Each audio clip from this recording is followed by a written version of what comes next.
¿Qué tal? Sean bienvenidos a un nuevo video. El día de hoy hablaremos sobre un tema bastante interesante, el cual he oído demasiado en los últimos días. Hace más de 10 años se inició una aventura que llegaría a millones de personas en todo el mundo. Y con esto me refiero a las grandes producciones que está haciendo Marvel en su universo cinematográfico. Con la historia de Iron Man empezamos a ver grandes producciones e historias mucho más complejas. Y poco a poco Marvel Disney empezaría a tomar el timón de estas historias, empezando a buscar proyectos mucho más ambiciosos. Empezaron a llevar a la realidad historias que pocos conocían y les dieron estelaridad. Y así fue como grandes proyectos empezaron a nacer. Y durante estos más de 10 años hemos visto proyectos de todo tipo. Desde historias de personajes simplemente agradables hasta proyectos totalmente ambiciosos. Tal es el caso de precisamente las últimas grandes producciones que ha hecho Marvel Disney: Civil War o posteriormente Infinity War.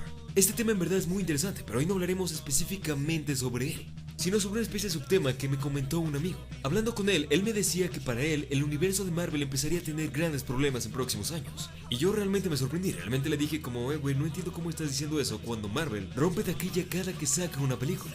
E incluso cuando aparentemente no la quiere romper tanto, la termina rompiendo de forma espectacular, como fue el caso de Black Panther, una película que al principio no tenía demasiado hype, y que al poco tiempo se volvió de las producciones más exitosas de la franquicia. Y él me decía, el problema no es en las producciones, y tampoco en el fandom. Sabemos que gente siempre va a ver, y a pesar de que Disney la cague de vez en cuando corriendo a sus grandes directores o a sus grandes productores, como en el caso de Guardianes de la Galaxia, siempre van a tener un papel bastante importante dentro del cine. Es que es un hecho que todas las producciones van a ser un éxito rotundo, pero aquí el asunto no era ese.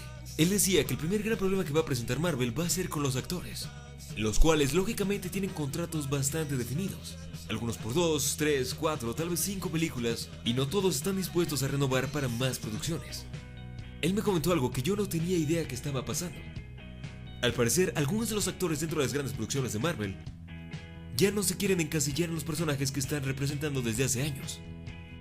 Tal es el caso de Chris Evans, Robert Downey Jr. y Chris Hemsworth, los cuales básicamente iniciaron con esta gran franquicia de películas. Y sea por cuestiones familiares o, como les digo, simplemente porque ya no quieren ser encasillados en personajes de superhéroes, estos han decidido prácticamente decir adiós al universo de Marvel, o al menos una vez que hayan acabado de grabar estas últimas producciones. En verdad me cuesta trabajo ver este universo cinematográfico sin algunos de sus actores principales. Obviamente aún quedan grandes actores interpretando papeles importantes. Vemos a Scarlett Johansson, Chris Pratt, Mark Ruffalo o las recientes integraciones al equipo. Pero en verdad me resulta bastante difícil entender que ya no veré a estos personajes en el cine, o al menos no interpretando a esos personajes con los que me creé tanta empatía y con los que básicamente crecí. Básicamente pasará algo como lo que pasó con Hugh Jackman, quien después de años de interpretar a Wolverine un día decidió decir adiós. Si perder a un gran actor fue bastante triste, ahora imaginen perder a 3 o más grandes actores. ¿Ustedes creen que esto afectará de alguna manera al universo cinematográfico de Marvel o continuarán siendo tan exitosos como siempre? Estaré leyendo sus comentarios. Nos vemos.